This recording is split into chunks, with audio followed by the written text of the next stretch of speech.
What's up, everybody? I am back from the homeland.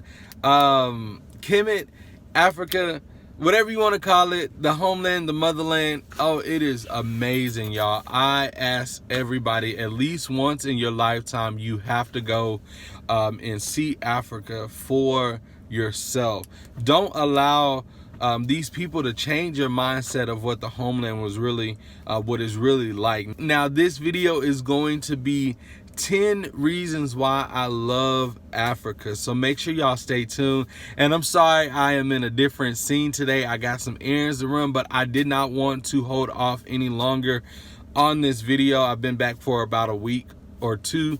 So I just wanted to give y'all the real reasons why I really love Africa and why I really want all of y'all to check it out for yourselves. All right, guys, so number 10 is going to be the shops. The people at the shops are very bargain driven. They're not going to be the ones to say or have firm or set prices, but overall the shops were amazing. Now they are no hassle type country, to where their shops, their markets, flea markets, bazaars, whatever you want to call them, are going to tell you no hassle. But the thing is, they try to reel you in, which sometimes is a good and bad, because sometimes the stuff is good. The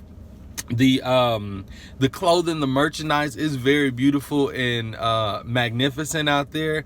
The quality sometimes is good depending on where you go, but they literally just, they pull you in to try to make that sale because they really need it. And that's we actually, one of my friends that I met down there, we actually got the chance to sit down with one of the shop owners, who told us that they're really just trying to make a living. It's very hard having children who in their country who wants a lot of things, so they try as the parent to provide it just like we do on our end.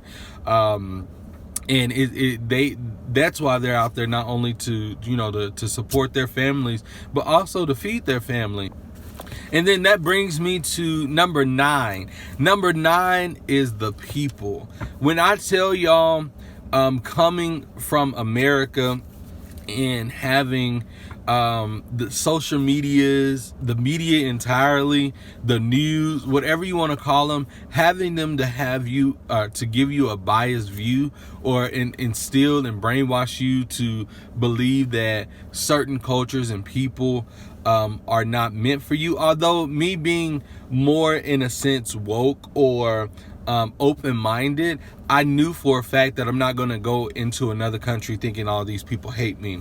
But the thing is, or the position I had to take, is that you're not sure, so you always want to be reserved at first. Know your surroundings, because you just, with me traveling by myself, which is another story, I wanted to make sure that everywhere I went and the people that I was with was protected. That's how I went. And so I wasn't going to let my guard down for a culture that I did not know.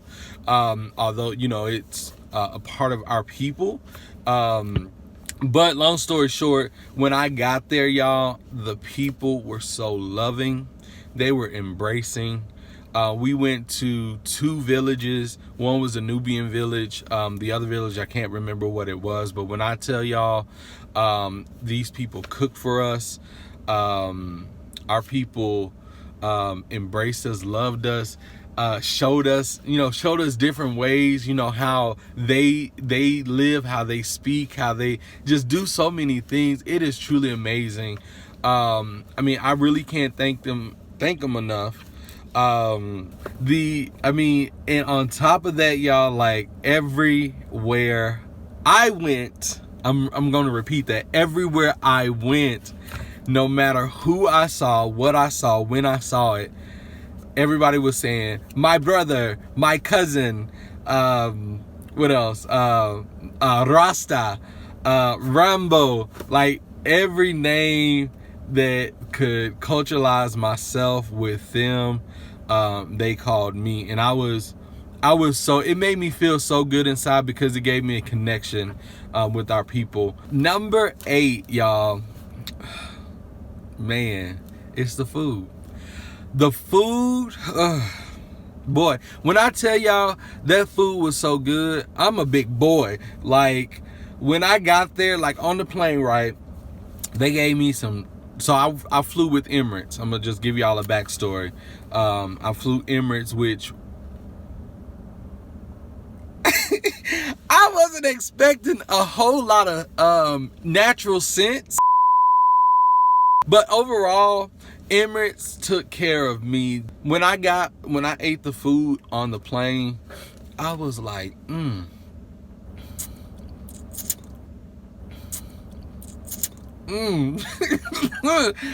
telling y'all, that food was good. Okay, when we got to the places and ate, they chicken was the bomb. I'm telling y'all, the chicken was amazing.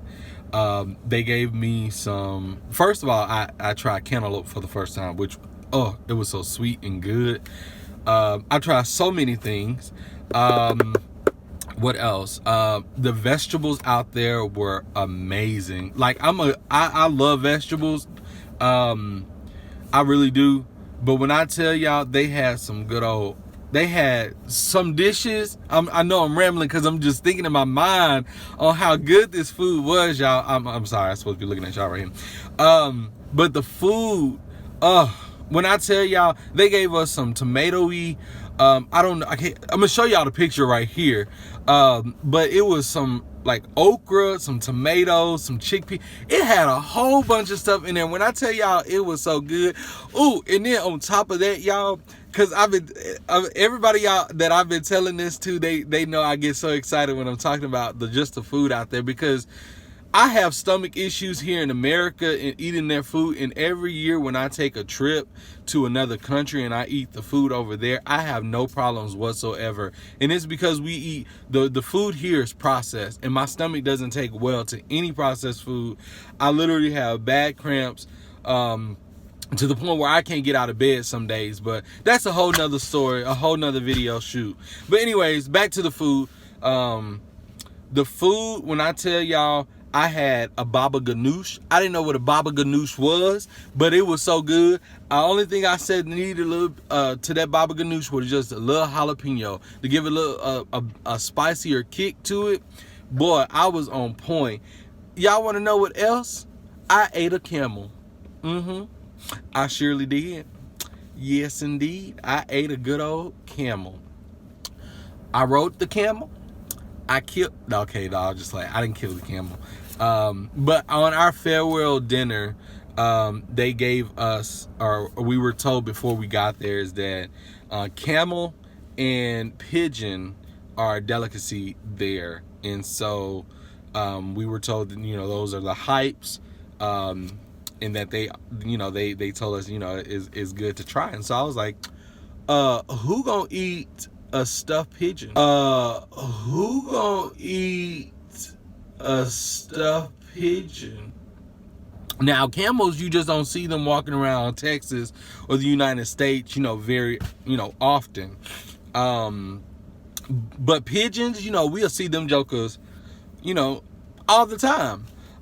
So I'd rather, try a camel that, I probably won't ever get to try again in my life, over a pigeon. So I tried the camel, and when I tell y'all, that camel tastes just like beef. It had a sweet kick to a cow tasting that was so good. But yeah, so the food back, I gotta end this subject because I can go on and just talk about the different stuff. But I mean, it was so many different foods that I ate. I'm gonna tell y'all this one thing and I'm gonna go to the next one. So we went to one fast food shop, and we were told, this is the type of shop that if you just want to get your food and go, fast food style, like we know here, this is a place rather than going inside, sitting and eating and all that stuff. And so we went there. Now they had an Americanized sign that showed the food, right? So on that wall was, the top was a grilled cheese toast. The next one below there was a double cheeseburger. And the one below that was a chicken sandwich. Now that was my probably third or fourth day there, overall a 9-day trip. And so I went there. I was like, okay, I can, this chicken sandwich is looking good, man. This is me thinking their food is exactly how it's gonna be, like how it is on this list. So when I tell y'all, I pointed to it and I said, I want this chicken sandwich. And the guy was speaking in Arabic, which I didn't understand. I was like, a chicken sandwich, please. And then I pointed to it again. And I'm guessing he's telling me we don't serve this, but I didn't take the hint. So I was like, give me a chicken sandwich. He told me 10 pounds, which I gave him 10 pounds. No, it was 30 pounds because it was about $2 over here. And so when I didn't see, actually I lied. So I've got 10 pounds, right? I paid him my 30 pounds. And he said, okay, so wait for the food, right? So I'm sitting here waiting. I see him with the cooks in the back dealing food to the other people and, putting, like, doing, cooking and stuff. And so I wasn't too much paying attention what was back there. And so I wait for my food and all this stuff, right? And then I see, okay, so I'm gonna just picture this, a turkey burger, right? I asked for a fried chicken sandwich, but what was on the grill looked like a turkey burger that was over there. So I didn't pay no mind because I didn't think that was mine. I thought my food was being cooked somewhere else in some part of Wakanda somewhere, but I wasn't thinking, right? So anyways, they hand me my food that was wrapped. Everything was wrapped to go. And we got back to the hotel about a 5-minute walk, right? And I was like, what the is this? I asked for a chicken sandwich. I didn't ask for no slumped up, looking like a turkey burger type meal. But when I tell y'all,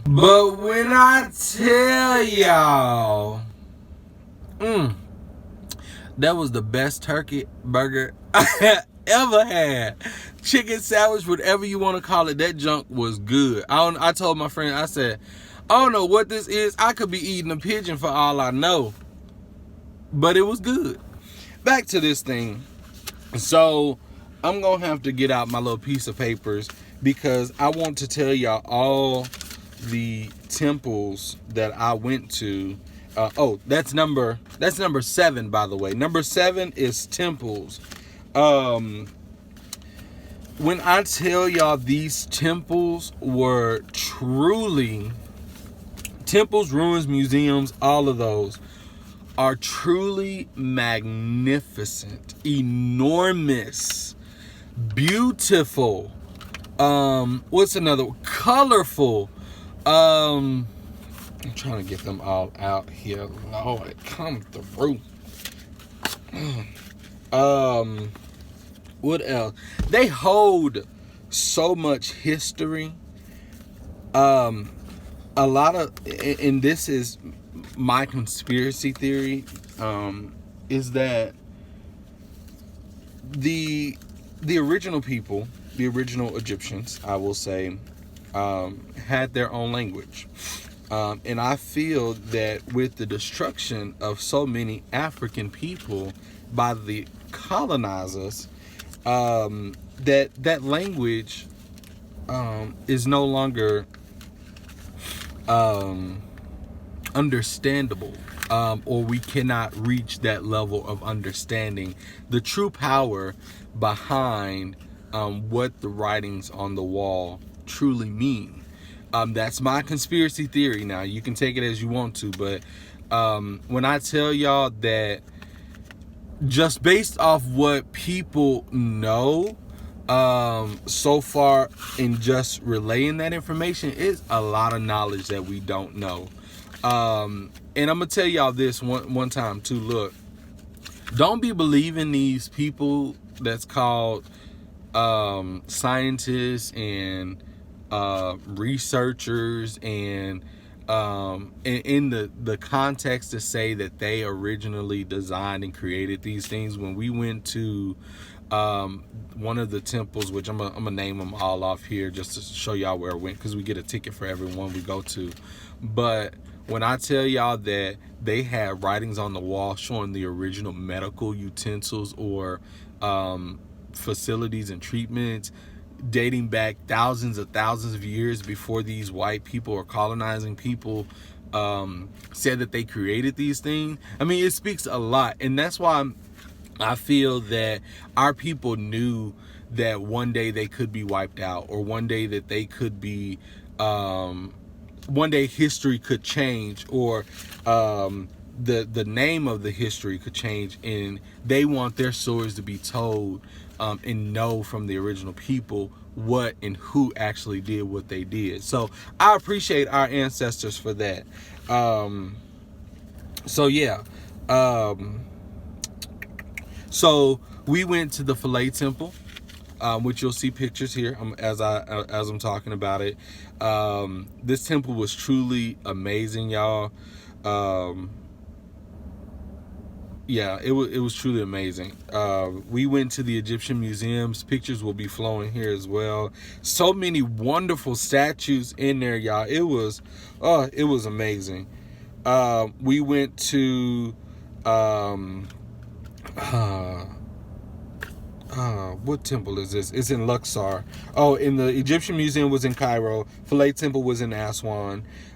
It's called Al-Der al-Bahari Temple, but that wasn't the original name. Our instructor told us. But I'm gonna put the picture here. This is what it looks like, if you guys can see. It's not really called this. So it was a god that this was the goddess that, or this was the it's not her head through. It was the king or the queen, the first queen of Africa, or Egypt, I'm sorry, who ruled as a king and a queen. So yeah, that's the one that we went to. I can't think of the name right now. I went to go see, hold on, I can't tell y'all that one just yet. Actually, I can. I went to go see the tomb of King Ramses VI, which is in the Valley of the Kings, which I also saw I saw 5 that day. So with there. So I give thanks to our ancestors that allowed us to be there. Also, back on number 8, I give thanks to those cooks who prepared those foods for us, because when we went to the villages, there were the women. One was a mother, one was a daughter, and one was a wife who prepared the food for us. So I thank y'all for what y'all did for us while we were there. All right, so number 6. Oh, this is the best part. I'm gonna tell y'all, this is the best one. Number 6 is the kids. When I tell y'all, the kids are so loving. I'm gonna show y'all this video right here. What's your name? What's your name? Ahmed. Name? Muad. Muhammad. Akbahan. Al-Fahakmar. Muslavik. Albert Fatah.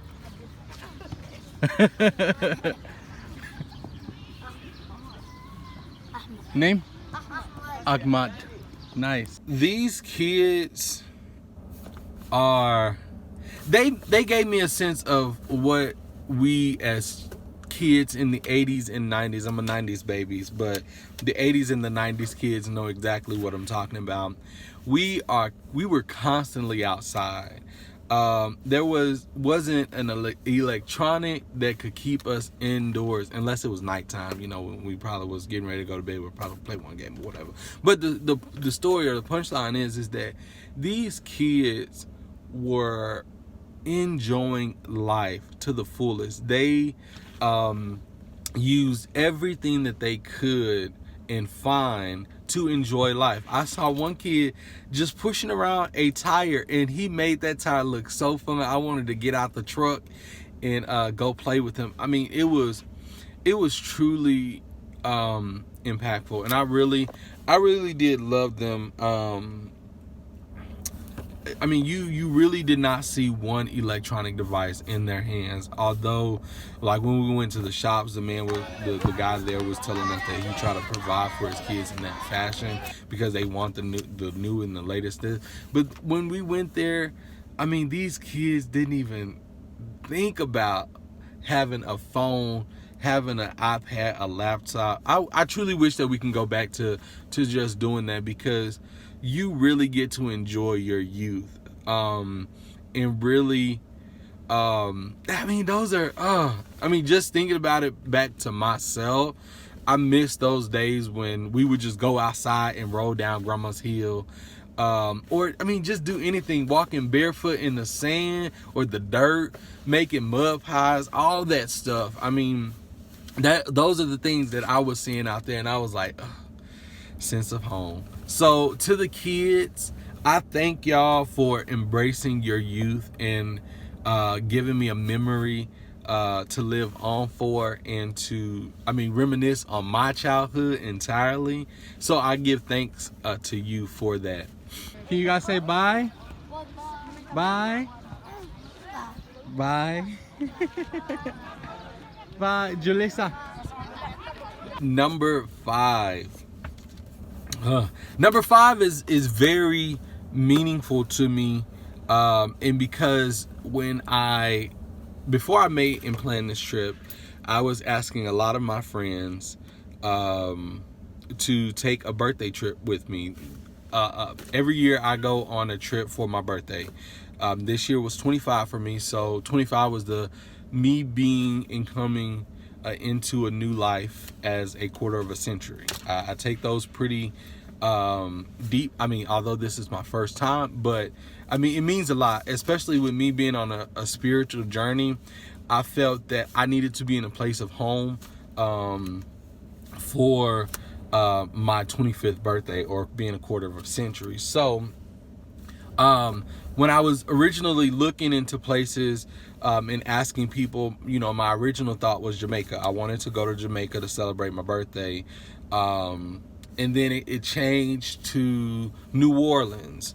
All these are spiritual journeys, thinking, just learning different things as I'm deciding where I'm going. And so I moved from New Orleans and was like, okay, well, maybe I should stay home and be with my family and spend time with them. And I'm like, okay, but I could do that, but it's still, you know, I still should take a trip because this is me. So I was looking around, and you know, during these times I'm asking my friends, like, hey, y'all want to come and celebrate my birthday? A lot of my friends originally were like, yeah, I'm on it, let's do it.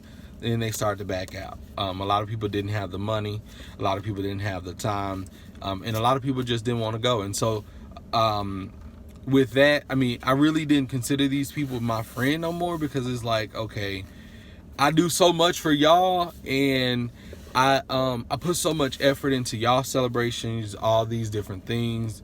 Don't get me wrong, these people are great and good-hearted, but I mean, and I can understand sometimes if your finances or your vacation days or stuff like that don't add up and you're doing stuff for yourself.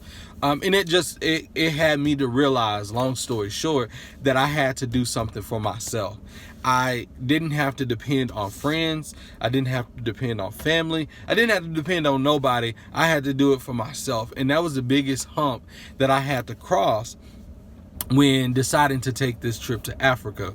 And so I did. I took that leap. I got encouragement from a wonderful friend of 5 years, Miss Katrina Fuller, and her daughter Toy, gave me that boost of confidence that I needed to make that jump. And I was told, look, don't be scared. I mean, that's a part of making the journey.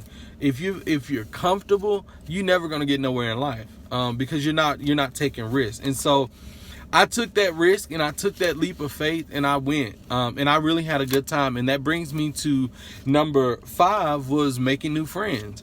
I made so many great people just from the tour. When we signed up, we were in a group of up to 15 people, and this group came with 12, I believe 12. And when I tell y'all, these young-minded, open-minded people, or they're young and open-minded people, were truly amazing, wonderful, very, very open, on a plane of, you know, being more conspiracy driven than the current fact. Our CO was laughing his butt off when we brought up our conspiracy theories on a dinner one day. But I mean, they also brought me a sense of home, and telling me, like, you know, don't be afraid to jump out and do different things, because when you do, the unexpected, I mean, jumps right in front. And the unexpected was meeting new people to travel and to have lifelong journeys with. I'm gonna say their names because I truly appreciate them. But there was one night we sailed down the Nile. That's a bonus for y'all. We sailed down the Nile one day, in a fluka is what it's called, which this is a picture right here. But we sailed down the Nile in a fluka. It was very beautiful. But towards the end of the night, we docked and we got to sleep on the Nile. Very spiritual as well. So in that, the group that I was with, which are Julissa, Marcy, Canal, we have James, we have Mo, and who else? We have Tom, and myself. We were 6 to a fluka, and Tom went to sleep. Tom, we appreciate you, buddy, because Tom is a history teacher, and Tom laughed his butt off with our conspiracy theory. So, long story short, while Tom was sleeping, we told so many stories, not only about our life, our conspiracy theories on what different we played. The category is game. This is a game, or the concentration game. I'm sorry. This is a game of concentration, no repeats, no hesitation.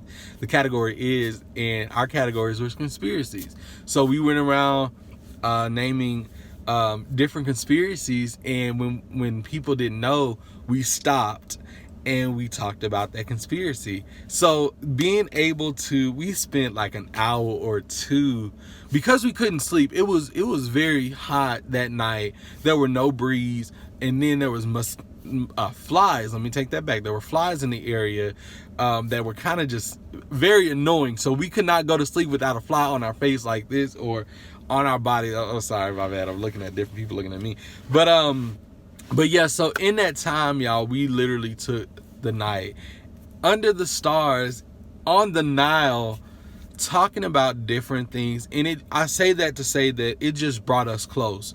We were already questioning a lot of stuff while we were there, and to really dive deep in what our beliefs are. We talked so much, and I was very thankful to even have the opportunity to explain my thoughts and why I feel a certain way about what I believe, or what the conspiracy things are. So I appreciate you, Jalissa, Marcy, Canal, Tom, James, Mo, for being able to open up with me. We also have Peter, who was big on the Curse of Oak Island, Ancient Aliens, I mean, all of that type of stuff. So Peter, I appreciate you. We have our ladies from Switzerland, which was Selena and Anja, or Ajna, I call her Anja. And then we have the wonderful people from New Zealand, which was John, Sergio, Laura, and I forgot her dad's name. I can't remember her dad's name. I'm sorry. But we thank you. I thank my new friends for a wonderful opportunity, a wonderful time, and I can't wait for our next trip that we're gonna have one day soon. Maybe, let's come back to the homeland and go to South Africa somewhere. But yeah, I truly thank you guys.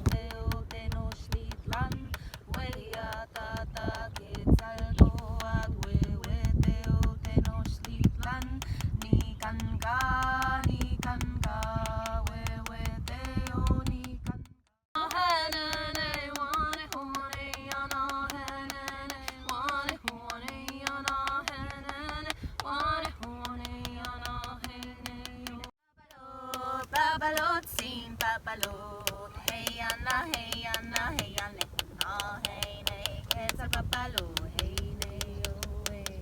Hey Anna, hey Anna, hey Anna, no, hey nay. Hey Anna, hey Anna, hey Anna, no, hey nay. Hey Anna, hey Anna, hey Anna, no, hey nay. Hey Anna, no, hey nay. Hey Anna, wanna to ng sinya na ho, to ng sinya na ho. Hey Anna, hey nay, oh hey. Yana wanna to ng sinya na wanna, Yana wanna to ng sinya na ho, to ng sinya na ho. Hey Anna, hey nay, oh hey. Chalchihuetlicue de la Yana wanna, Chalchihuetlicue Guadalupe. Tú traes la luz, tú traes la medicina, tú traes el agua de la mañana. Hey Anna, hey nay, oh hey. Number four is the scenery. Now, I picked this is because I story time. A lot of people. I'm sorry for my. Let me bring that down some. Here in America, or the United States, I will say, of America, they portray Africa as being one of the poorest countries, which is a lie. And I knew that for a fact was a lie. But the biggest piece is that people believe it. People believe that it has the poorest people.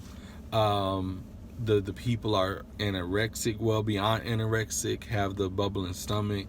You know, you used to see them videos of, if you give 1 penny a day or $1 a day, this could help save the next child. When that's not true, which is, I mean, a big propaganda.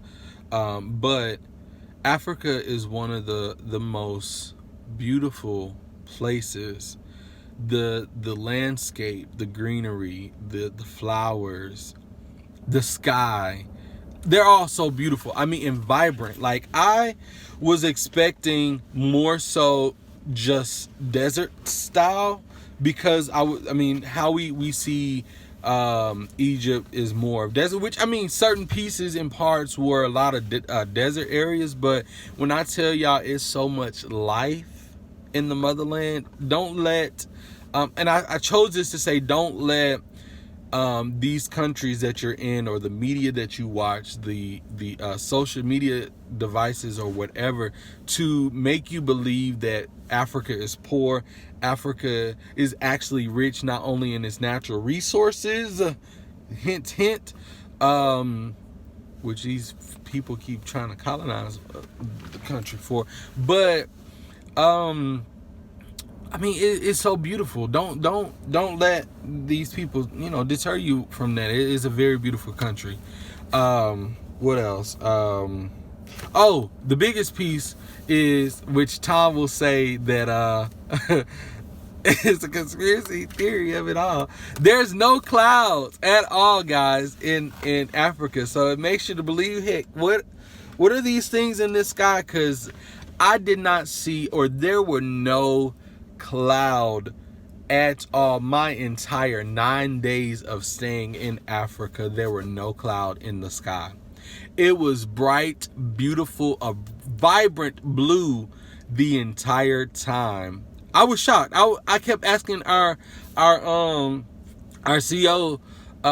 where's the clouds? Like, is there going to be a cloudy day? He's like, no, this is how it is 24/7. They have 1 or 2 days, I believe he said in March that it rained, like it will rain, but it's not long. Like he said, out of the entire 365 year, they only have 1 or 2 days that it rains. So, I mean, I was just astonished that there were just no cloud in the sky. I was at least expecting a cloudy day, but I mean, I didn't see nothing. The grass is so green and pure. I mean, I have some pictures here that y'all will see. It's just purely beautiful. So I give thanks to the motherland for keeping a fresh and vibrant country land.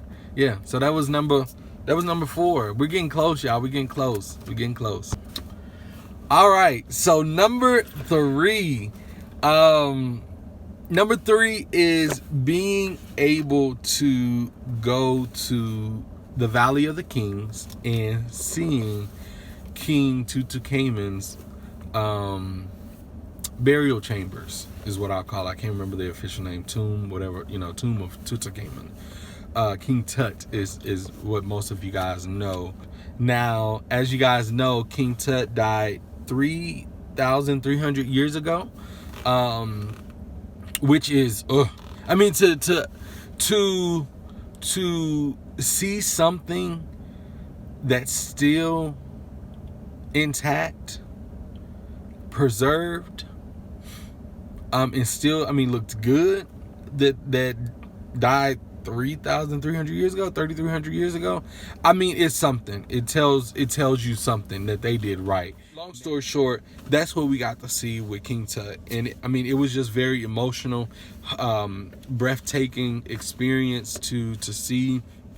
Very educational. Like I said, we learned a lot, not only by visiting King Tut, but so many other temples. Our tour guide Mo, or our CO Mo, Muhammad, was truly amazing. I give thanks to you, Muhammad, for being very knowledgeable. Mo has a master's in Egyptology, which I mean was very needed, because I mean he was very knowledgeable over all the other tour guides or COs that we saw. Like Mo, even there was a 69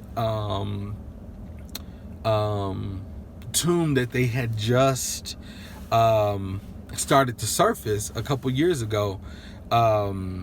I think the last King Tut was found in 2012, I believe, or 2003. I can't remember the dates. But he was found at 1 year, and not even 10 or 11 years. They just found this next one, which is the most recent one that they've been trying to discover. But it was found next to another tomb, so they're determining if that relates to that tomb, then they're going to keep the number of that original tomb.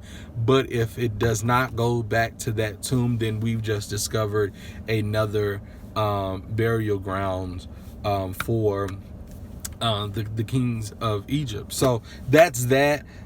King Tut was truly amazing, beautiful, educational. So I appreciate, or I thank our ancestors for allowing me to see that. Number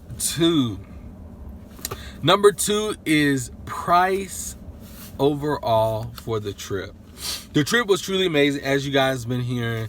But from 10 through 3, you guys have known this trip has been truly amazing.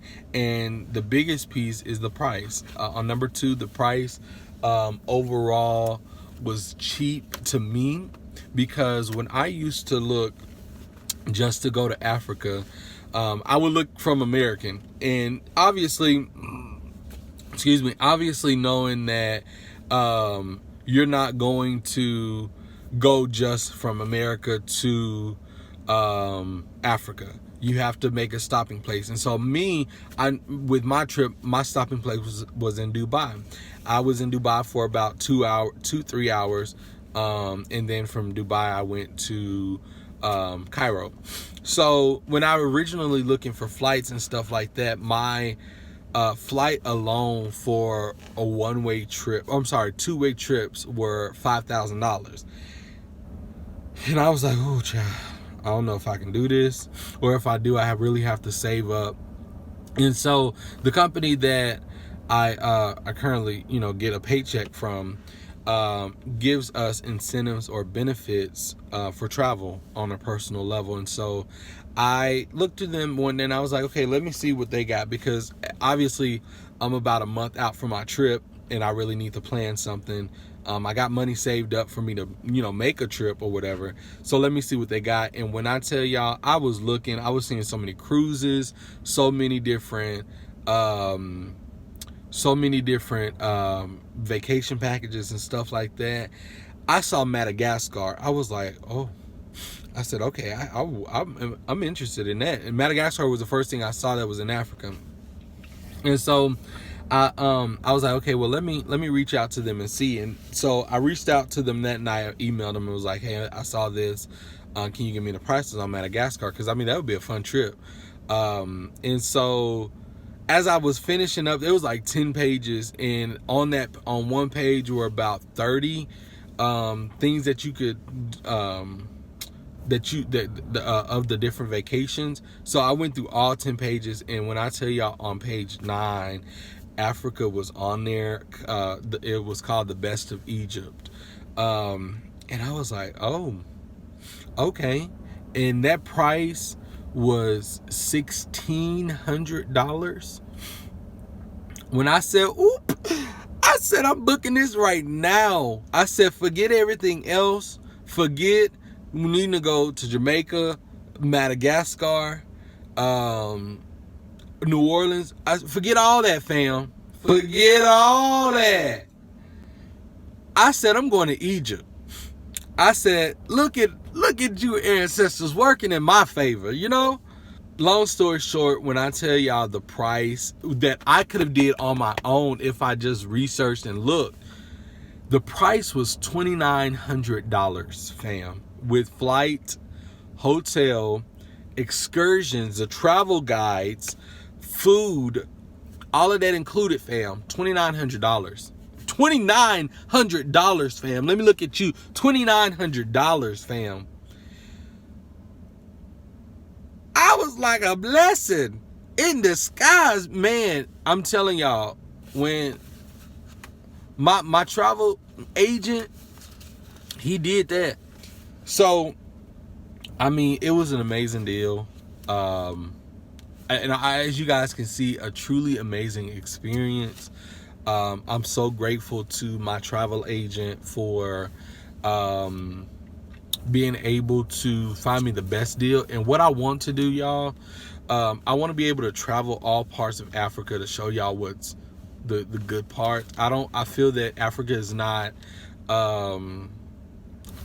not talked about in a good light as we see nowadays, and so I want to have that opportunity while I'm doing everything that I'm doing, is to be able to visit different countries, villages in different parts of Africa to show y'all the light of why the homeland is where it's supposed to be. So if y'all know anybody who wants to help me get on this board, I'm also looking at some other things as well from a side note, to be able to travel the world, or travel. I specifically want to travel all of Africa first, and then all parts of the world. I feel like so much it goes untouched, and I want to be able to be that person that gives y'all the good. Although I know these videos be long, but just to give y'all the good and to allow y'all to embrace traveling, because I take the mindset of understanding we live so long. We live up to a certain amount. Some people get to live to see 100. Some people live to get to see 80, 50. Some people, only live to get to see 30 or 10 or 20. Whatever the case may be, you have to not be okay with just living your life in one place. If this is a lesson that y'all learned from me today, is that travel is the way to go. Even if you go to another state, another country, within your continent, be open to travel. Save up if you don't have the opportunity to just put the money down and go. Save up and at least travel to another country every year, or travel to another state every year, because you'll realize that the culture here in America, I'm specifically speaking on, is totally different from the cultures outside. And also, the cultures that America teaches you that's on the outside are totally different from what's really on the outside. So that's why I always say, travel the world while you are in the stages where you're at. Some people travel young like me. I want to be able to travel the world and tell my kids, this is where I've been and this is where you should go. That way you living your life. You're not governing yourself or restricting yourself to only one place. I have no fulfillment in that, of just being in one place. I want to be able to go to different places, see different things, with different people. So I encourage you guys to start traveling. Pick a place every year, and go to it. Set the goal, set how much you need, and when that time comes, book it. And y'all, last but definitely not least, it is number one. When I tell y'all, this was a very emotional piece in the entire trip, because I've always felt that this place gives power, not only for our crystals, but to ourselves, was the pyramids. The pyramids are so enormous, magnificent, beautiful, big, they're very big, y'all.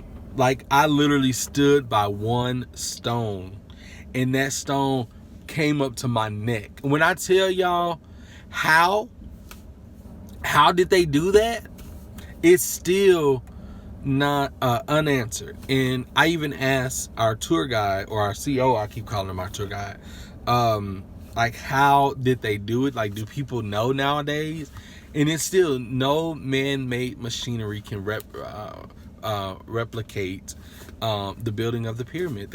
From what we understood, is that they've tried, but they failed, which speaks to our ancestors being the powerful and the original ones, and even how powerful they were back then. So if you so that was truly the biggest piece of the trip, was being able to see the pyramids, to go to them, to each one. We actually, and I'm gonna mention this last part because this last part is it's a bonus to number one. But when I tell y'all, I rode a camel. When I tell y'all, I rode a camel back to the pyramid. I mean, y'all, you never get that experience, fam. That's why I tell y'all have to travel. Y'all have to travel. Do it for yourself. Save up every year. If you put $100 every paycheck away, you'll have it by the end of the year to travel. Or save up $100 every paycheck for a year, and that next year start to do the same thing. And the month that you want to travel, go. And then just continue to follow that path up into them next years. That's how I did it, fam. I want to travel every June. Heck, if I can travel every month, I would. But, y'all know corporate America don't work that way. But, corporate America ain't where we're going to be. I'm going to put that out there.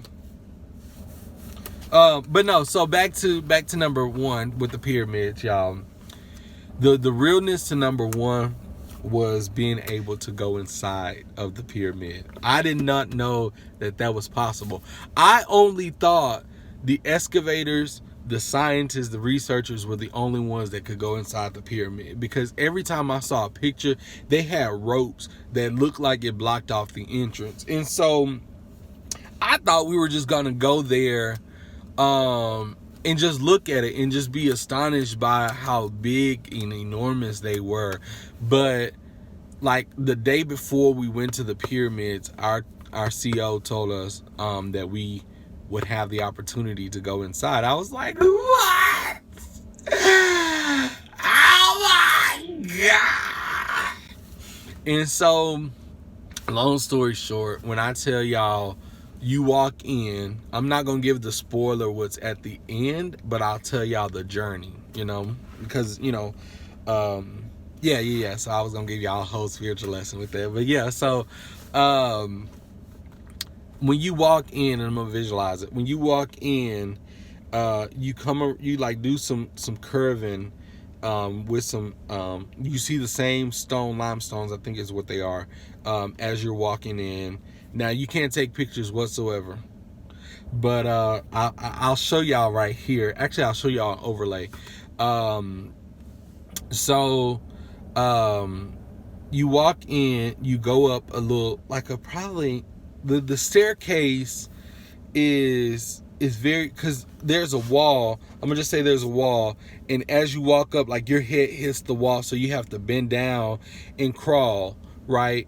And so literally that's your crawling point. You crawl for a good 5 to 8 minutes. And the type of person that I am, y'all, I got to the point where I was like, okay, let this be the day that somebody push a button on the side. You know how like the Mayans used to do back in the day, where they tricked, or they knew that there were going to be robbers, or what is it? Tomb Raiders is what, you know, type style, or Indiana Jones type deals, and you would press a button and spikes and stuff come out all the different ways of the floor drop. I was imagining that. It was like, let our ancestors play a trick on us. We hit one button wrong, and that junk falls and caves in on all of us. And so that was my mindset, thinking as I'm crawling through this little small space, I'm about to press a button, or somebody go press a button, and I'm going to be dead. That's my trip. So we literally crawled into space. If this is me, we crawled into space like this. Your feet is on the ground, your back is to the wall, and you trying to crawl like this to go up, up and up and up to the top. And once you get about, like I said, 8 minutes in, 8 to 10 minutes in, you get from doing the climb, you're gonna come to an open space where you still have to climb, but this is open enough to where you can stand up and now walk and climb up. You have to, you walk up and then you jump over to something else, and you still walk up and you come back and do it. I think they're still not renovating the place, but checking out. I don't think some structures are safe yet, so they're still working on everything. But you do all of that, and then finally, you have to crawl. So then there's this boulder, right? I'm gonna say it like this, where you only have like that much room between this big boulder and the ground. You have to literally bend down all the way on your knees and crawl under it. Now that's a good a minute going under that, and then once you come to a standing up part, you got another one to do. That's about not as long as that one. And once you hit that, you climb up a little bit more, and then you in this area. And I'm gonna leave it up to you, because I don't want to spoil it. I'm gonna leave it up to you to make that trip down to Egypt, go inside the pyramid for you to see what's actually in this area. It is a big surprise, but if you've been, don't spoil it. But yeah, so that is my adventure to the motherland, to Africa, to Egypt, to Cairo, to Aswan, to Luxor, to Kemet, whatever you want to call it. I had an amazing time. I encourage you guys to go. I'm going to be going back not only to Egypt, I'll be going back to Africa, South Africa next time. I encourage y'all to do the same. Make a trip. It has been a pleasure speaking and dealing with y'all, telling y'all my wonderful adventures. I'm gonna be back to do some more videos here. I gotta talk with some couple people, but I hope y'all enjoy, and I hope this encourages y'all to go out and explore the world. Be the next best version of you. So until next time, I'll see y'all on the next video. Take care.